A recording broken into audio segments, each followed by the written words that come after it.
Hello, what's up everyone? This is Sabir and welcome back to Shorif team and playing our today's informative video. Right now আমাদের হাতে আছে Infinix Smart 9 HD নতুন entry লেভেলের একটি budget phone যেটা 10 থেকে 11,000 টাকার ভিতরে অনেক কিছু অফার করতেছে। কিন্তু ফোনটা আসলেই কেমন আজকে আমরা রিয়েল ইউজার এক্সপেরিয়েন্স এন্ড সব দিক বিশ্লেষণ করব। তো চলো শুরু করি। রাইট নাও এখনকার মার্কেটে কিন্তু ফোনটা দুই কালার ভেরিয়েন্টে পাওয়া যাচ্ছে, একটা হচ্ছে সিলভার এন্ড গোল্ড, কিন্তু আমার কাছে মনে হচ্ছে এটা পিঙ্ক কালারের মতো কিছুটা। যাই হোক, আমাদের কাছে আছে কিন্তু গোল্ড কালারের ভেরিয়েন্টটি, গোল্ড কালারের গ্লোসি ব্যাক ফিনিশ যেটা দেখতে প্রিমিয়াম ফিল দেয়। এই ফোনটির ওজন 188 গ্রাম এবং থিকনেস 8.4 মিলিমিটার, যা হাতে নিতে এবং গেমিং করতে অনেকটা আরামদায়ক। এই ফোনটিতে রয়েছে IP54 রেটিং, যেই কারণে ধুলোবালি এবং হালকা পানির সেটা সহ্য করতে পারে। মানে ফোনটি নিয়ে বৃষ্টিতে ভিজলেও কোনো সমস্যা নেই।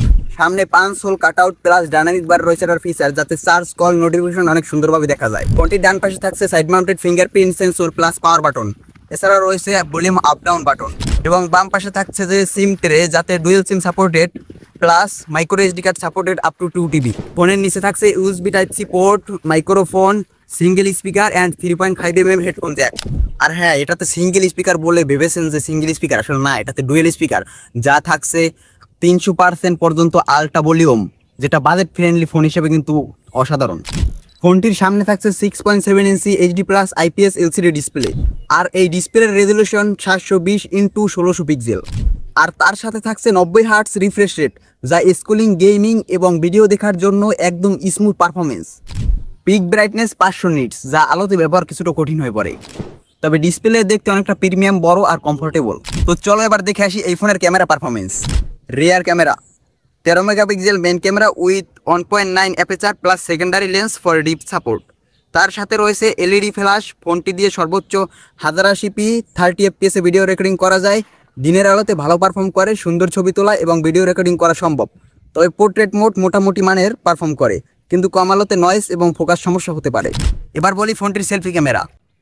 ফোনটির সেলফি ক্যামেরা রয়েছে 8 megapixel 2.0 aperture plus LED flash, যেটা এই বাজেটে সেলফির পারফরমেন্স অনেক ভালো করে তোলে। আর হ্যাঁ, ফ্রন্ট ক্যামেরাতেও কিন্তু 1080p 30 fps ভিডিও রেকর্ডিং করা যায়। পারফরমেন্সের দিক দেখলে এই বাজেটের মধ্যেও ফোনটিতে ব্যবহার করা হয়েছে MediaTek Helio G50 চিপসেট, যা সাধারণ ইউজের জন্য অনেক সুন্দর পারফর্ম করে।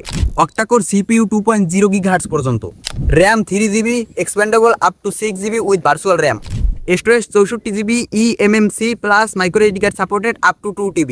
তো চলো যে এটার মূল প্রসঙ্গে। এটাতে ফ্রি ফায়ার স্মুথলি চলে কম সেটিংয়ে, আর পাবজিও মোটামুটি স্মুথলি চলে কম সেটিংয়ে, তবে ফাইটের সময় একটু ল্যাগ করতে পারে। আর হ্যাঁ, মাল্টিটাস্কিংয়ে মাঝে মধ্যে হালকা ল্যাগ করে, তবে সেটা বোঝা যায় না। ব্রাউজার এবং অন্য সব সাধারণ কাজের জন্য একদম ঠিকঠাক। স্বল্প বাজেটে এই ফোনটির মধ্যে দিয়েছে 5000 mAh ব্যাটারি, যেটা দিয়ে সাধারণ ইউজে একদম 2 দিন পর্যন্ত কাটিয়ে দেওয়া যায়।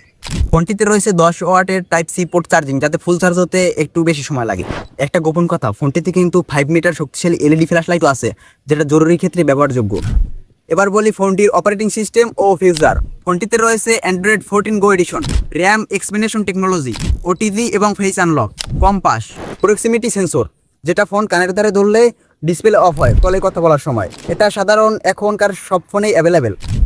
অনেক তো কথাবার্তা হলো, এবার বলি ফোনটার দাম। এই ফোনটার দাম 10,999 টাকা থেকে 11,500 টাকার ভিতরে ওঠানামা করে, যা অনলাইন ও লোকাল শপে ভিন্ন হতে পারে।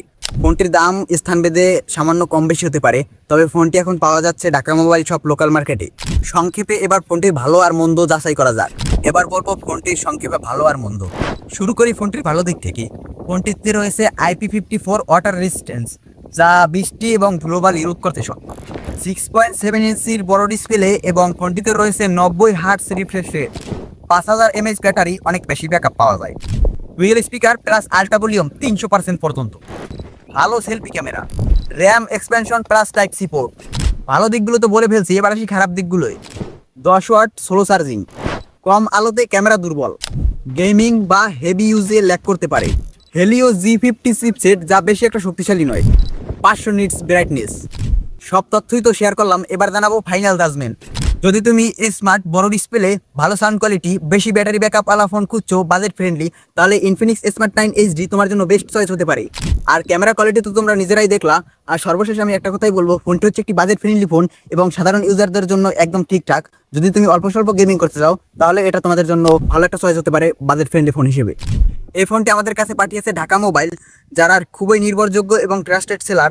তাদের ফেসবুক পেজের লিঙ্ক আমার ডিসক্রিপশন বক্স এবং পিন কমেন্টে দেওয়া আছে। আর সরাসরি যোগাযোগ করার জন্য তাদের হোয়াটসঅ্যাপ নাম্বারও ডিসক্রিপশনে দেওয়া থাকবে। আর বাকি সব তথ্য আমার ডিসক্রিপশনে বিস্তারিতভাবে দেওয়া আছে, go and check it out. So guys, এই ছিল আমাদের আজকের ভিডিওটি যদি তোমার ভালো লাগে এবং একটু উপকার এসে থাকে তাহলে অবশ্যই একটা লাইক করে দিবে অ্যান্ড কমেন্ট করে জানাও তোমার মতামত। আর চ্যানেল নতুন না থাকলে please hit the subscribe button. তো দেখা হচ্ছে নেক্সট ভিডিওতে।